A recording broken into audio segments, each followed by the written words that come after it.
All right, so this is day one of 69 days of code, and the topic that I learned for today is middlewares in Node.js. I have been using Node.js for a long time, and middlewares is always something that I kind of escaped my mind. I really never got hold of the concept, so I thought that let's just completely understand the concept of middlewares in Node.js. And it's quite interesting that middlewares are actually used a lot, and I've not seen a lot of people use it, but it's used a lot in production environments. Where you are writing production grade code, really good code, and if you don't want to replicate your code over and over again, if you want to reuse your code as much as possible, then middleware is something that you want to go into, right? And obviously we'll look into all the topics, everything that what are middlewares, why do we need to use middlewares, and how to write middlewares, different type of middlewares and everything. So before going into all of that, let me just share my screen and explain the concept of middlewares. So what exactly are middlewares before we understand how do we write middlewares. So I opened a basic paint window because I don't have any other software right now with me. And what I'm going to do is I'm going to create a basic desktop for myself. So this is my desktop, Microsoft Surface, and there is a Node.js server running on the right hand side. So we'll give it some names. We'll call it desktop, and this one we'll call it, okay, my battery is down, awesome. We will call this one as server. So this is just a Node.js server, right? So what happens whenever you visit a website or whenever you're trying to fetch some data using a REST API, if you are a full stack developer, you already know that a request is being made from your browser, from your application, and that request goes inside your server, whether it is written in Node.js, in PHP, in Django, in Flask, in any other language. Okay. In any other language it is written, the request goes from your desktop or your laptop or your mobile phone to the server. The server processes the request, fetches some data from the database, does some computation and everything, and it returns back the data, right? So the question is, what is middlewares and where do they fit inside this request and response cycle? So I'm just going to pull up this brush and I'm going to explain. Okay, so whenever we are going to make a request, this request goes from here, it goes inside the server, and let us assume that you have different routes over here. Okay, if you assume that it is a e-commerce application, so it's a /products /cart, and let's say /wishlist, and there is a /orders, right? Previous orders history. So whenever you make a request from here, okay, this request either goes inside the products or the cart or the wish list on the orders, depending on which page you are visiting, right? And let us assume that you have an authentication or authorization mechanism, right? So not everyone can see your cart, not everyone can see your wish list, not everyone can see your orders. Only if you are logged in, only if your token is passed from the front end application to the back end application, then only these routes will be visible to you, right? So these are protected routes and token has to be passed. So what you have to do is you have to include an authorization mechanism in all of them, in this.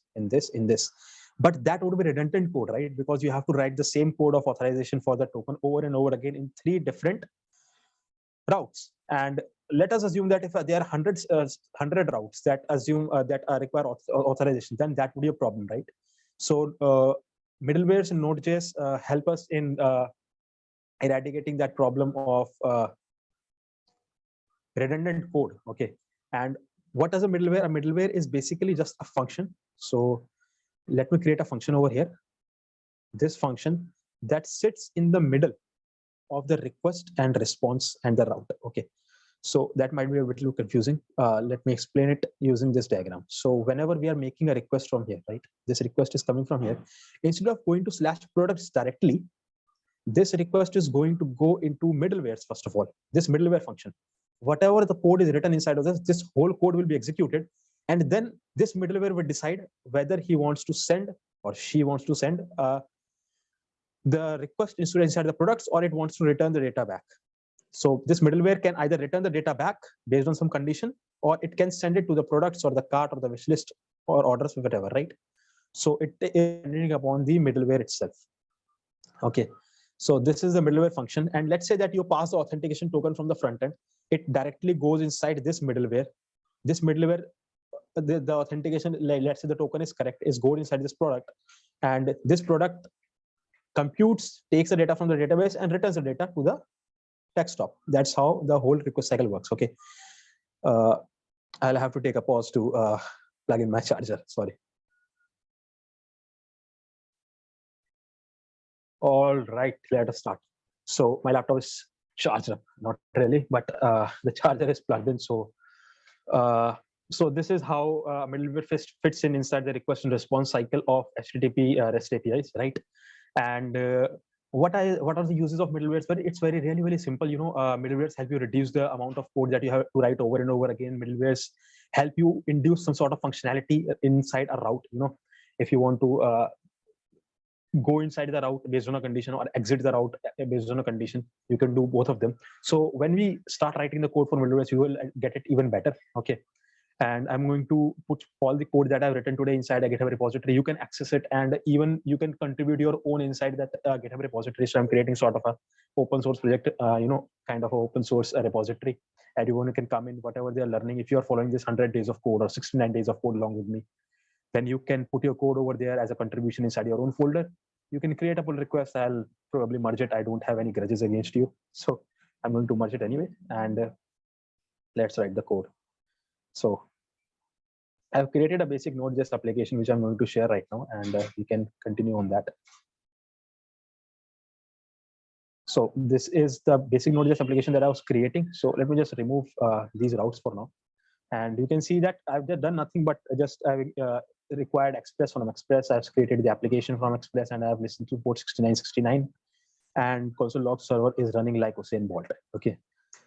Let's create a basic slash route in order to find out whether our application is working properly or not. So I'm going to create rec res, and this is the arrow syntax. I'm sure you are aware of this. If you're not, you can watch a video on it, how to write a code in arrow syntax function. It is very important if you're going for an interview. This might be asked of you. If they ask you Node.js at all. Res.send message.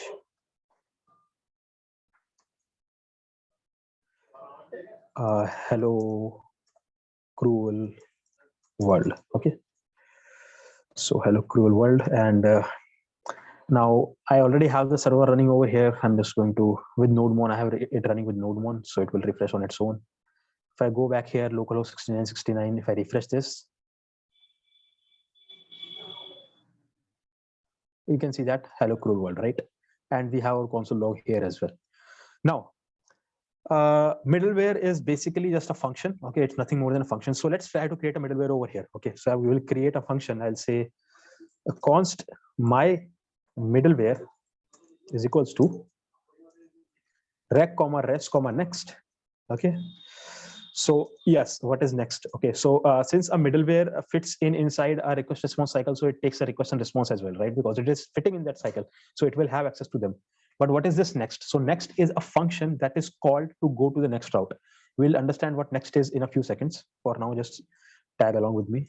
Console.log inside the middleware. Okay. And I'm going to call this next function like this. Now I'm going to put this my middleware function over here after this slash route and this comma. I'm going to put this middleware like this, opening closing round brackets, because this is a function, and a comma again. So before the callback function and after the route name, we have to put our middleware like this. Okay, we don't really have to write this opening closing round brackets actually. Okay, so let me refresh this, go back here, run it, and if you go back here, you can see that this time first inside the middleware is console log, and then the slash route is console log, which means that first the middleware function was executed and then the callback function was executed, right? If we go back here in the code, first this function was executed and then this function was executed, right? So that is how middleware fits in. Whenever you're making a request from the front end, it first goes inside this middleware and then it goes inside this. Okay, I think that's sorted up. If you still have doubts, rewind back, pause, write your own middleware. It will probably be resolved. It's very easy. Okay, what I'm going to do now is I'm going to tell you what is the next function. So I'm going to comment this out and start the server again. Let's make a request, and you can see that I'm getting no data back, right? It's just loading and loading and loading. Okay, and if you go back here, you can see that here also the slash route is not printed, only the inside the middleware is printed, right? So I think it's pretty obvious by now to you as well. What is this next? So whenever we are creating a middleware, the middleware needs to tell the executing thread in Node.js that I am done. Now give this you can say the flow of control to the next function which is present inside the line. And what is the next function present inside here? What is the next function present after my middleware? It is this callback function, right? So what this will do is it will pass along the flow of control or whatever it is inside a programming language internally. It will pass it along to the callback function, and after the my middleware function is completed, it will execute the the callback function, right? If I put this in right now again, you can see that I will just make request again from here, and now the slash route is also printed, right? So that is why it is important, the next function. So we can put a condition over here. Let's say we are going to pass some token over here, right? We are going to pass a token inside. Okay, let me create one more route. I'll say app.get, and let's call it slash Mirzapur. Okay. So rec comma res like this. Arrow function, I'll say console.log inside Mirzapur. Okay. And return, let's just return the same thing. Okay, the message will be hello, Guddu bhaiya. Okay. So but the middleware is not applied here. Okay, I'll take out this middleware from here, I'll delete it from here, and I'll apply it here. Okay, you can apply it on both of them, but I'm just going to apply it over here. And what I will do is I'll put a condition over here. So I'm going to pass something inside the params. Okay, so if rack.params.name is equal to Guddu, okay, then we'll say next, yes, you are allowed, Guddu is allowed because this is a Guddu route. Else we will say just return res.send message. Who are you? I need Guddu. Okay. Now let's call this route slash Mirzapur. So go back here. First of all, let's check our route. Okay, working properly. Now let's call it slash Mirzapur, and what we'll do is we'll pass a param like this. So wherever you're passing a param, you put a question mark, okay, and then you write the name of the parameter, which is name, equal to, and then the value. So Guddu. Okay, that's.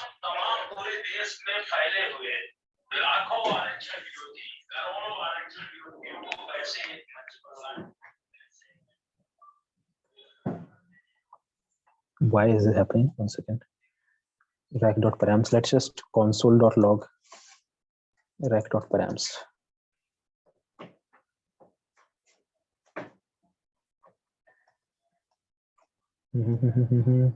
Rack.params is empty. Why is that so? 1 second. Is this how you pass a parameter? I don't remember.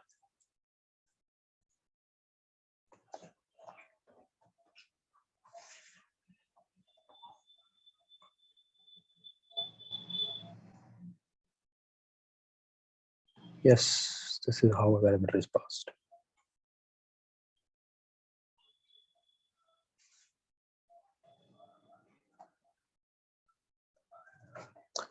Just console.log rack.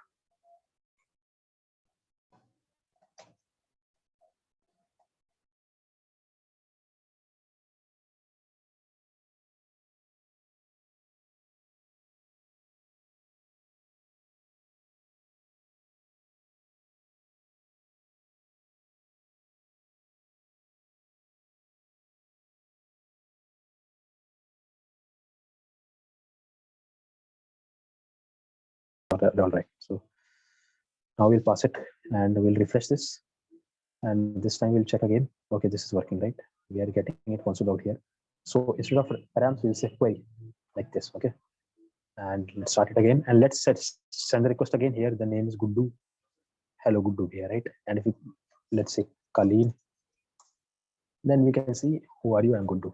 So what our middleware is doing is our middleware is checking whether the name inside the query parameters is Guddu or not. If it is Guddu, it will say next, and then we will go inside this Mirzapur route.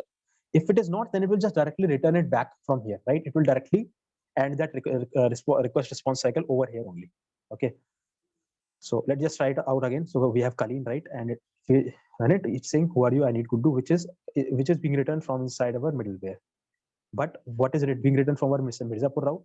Hello Guddu here, right? So if we change it to Guddu again, you can see hello Guddu here. Okay, so that is how middleware works.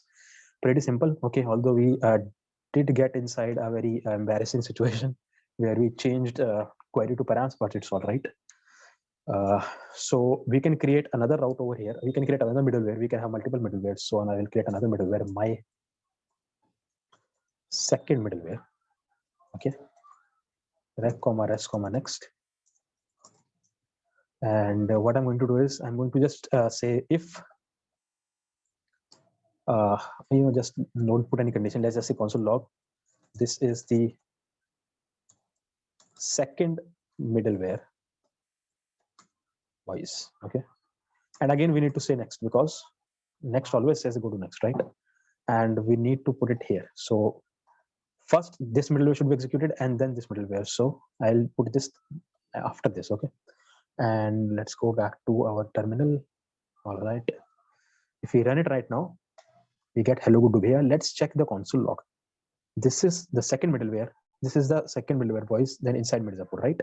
So first this middleware was executed, right? Although it didn't console log anything. Okay, let's just console log here. Console log first middleware.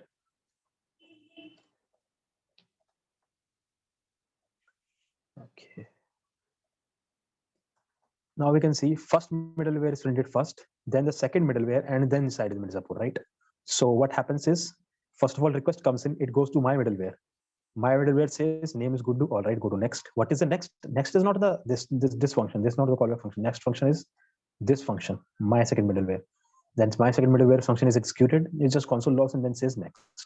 And what happens in next is goes to what is next to this function. It is the callback function. So the callback function is executed and it's very simple and smooth after that, right? Nothing difficult. What if you want to apply a middleware to all the routes at once?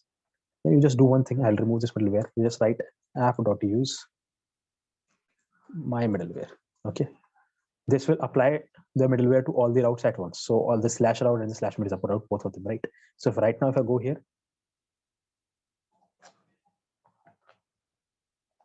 right, it is working properly. But if I remove this, right, and call it, who are you, I need to do, because we have not provided the query params, and it is now also applied to the slash route. So if I put it over here like this, I hope I'm right. Yes.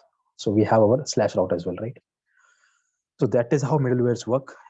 This is basic middleware. Like, you know, this middleware helps you a lot in authorization. Actually, it is used a lot because, you know, you can have authorization over here. You can check your token over here. It is complete if it is a token is correct or not, and then you can either return or go to next based on the token is correct or not, right? So this is for day 1 of 69 days of code, and I'm going to put the code repository link inside the description box. And if you want to reach out to me and participate in 69 days of code, you can reach out to me in the comment box section. Sorry, in the description box, I'll provide some links for where you can reach out to me. And if